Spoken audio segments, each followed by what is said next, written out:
माता पिता की उम्मीदों का कत्ल, चंद रुपयों के लिए कहां गई इंसानियत। मासूमियत का खून हुआ है। माता पिता की उम्मीदों का कत्ल, चंद पैसों के लिए ममता की हत्या की गई। लालच के चक्रव्यूह में मार दी गई है इंसानियत। छीन लिया गया है माता पिता के बुढ़ापे का सहारा। किसने की ये हरकत?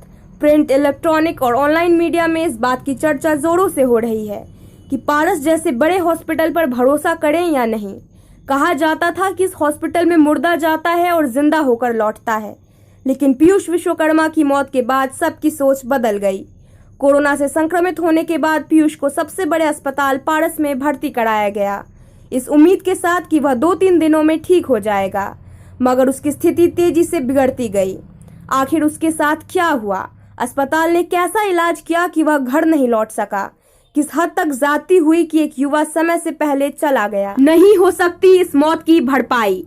एक बड़े अखबार में सीनियर फोटो जर्नलिस्ट के तौर पर कार्यरत वीरेंद्र विश्वकर्मा और उनकी पत्नी मीता विश्वकर्मा के इकलौते पुत्र पीयूष विश्वकर्मा प्रभावशाली व्यक्तित्व के धनी थे।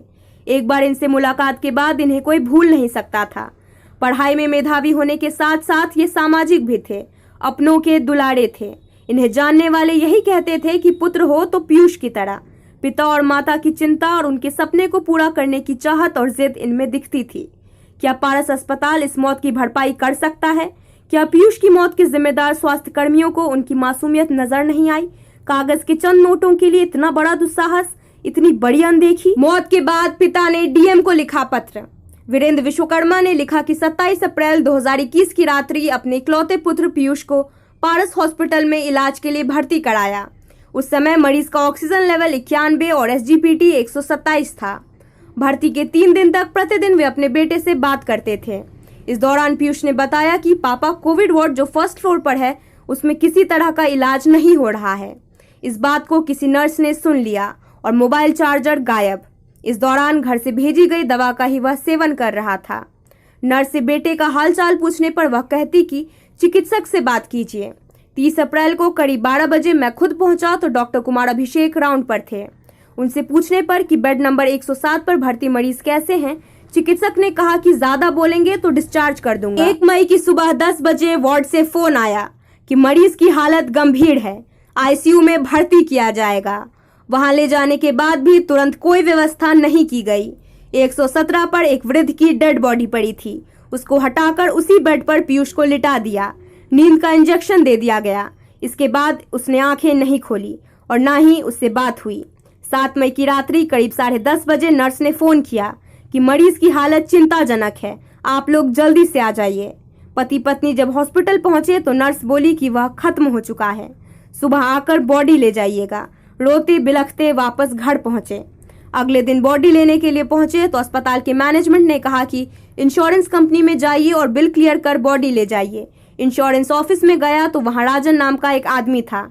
उसने बताया कि 7,23,997 रुपए 44 पैसा है। इंश्योरेंस के माध्यम से बिल का भुगतान किया गया। तदुपरांत 1 बजे बॉडी दी गई।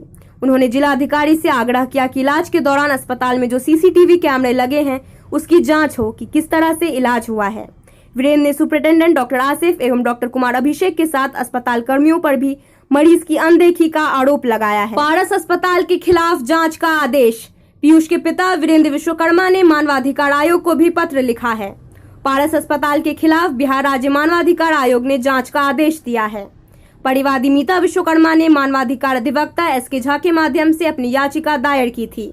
बिहार राज्य मानवाधिकार आयोग ने जिलाधिकारी पटना से जांच रिपोर्ट मांगी थी। मीता विश्वकर्मा ने पारस अस्पताल पर कोरोना के इलाज के क्रम में बेटे की किडनी निकालने का आरोप लगाया है। पीयूष कैनरा बैंक की जुन्नर शाखा में PO के पद पर कार्यरत थे। परिवादी के अधिवक्ता SK झा की माने तो यह मामला मानवाधिकार उल्लंघन की अति गंभीर श्रेणी का मामला है, क्योंकि मृतक की पेशाब की थैली में लाल रक्त का थक्का पाया जाना संदेह उत्पन्न करता है। इधर नेताओं ने पारस के खिलाफ चिट्ठियां लिखी हैं। बिहार विधानसभा के सदस्य डॉक्टर अनिल कुमार सहनी ने मुख्यमंत्री को पत्र लिखकर उचित कार्रवाई का आग्रह किया है। मुजफ्फरपुर के सांसद अजय निषाद ने इस संबंध में राष्ट्रपति को पत्र लिखा। तमाम लेटेस्ट खबरों को सबसे पहले देखने के लिए सब्सक्राइब करें डिजिटल न्यूज 20।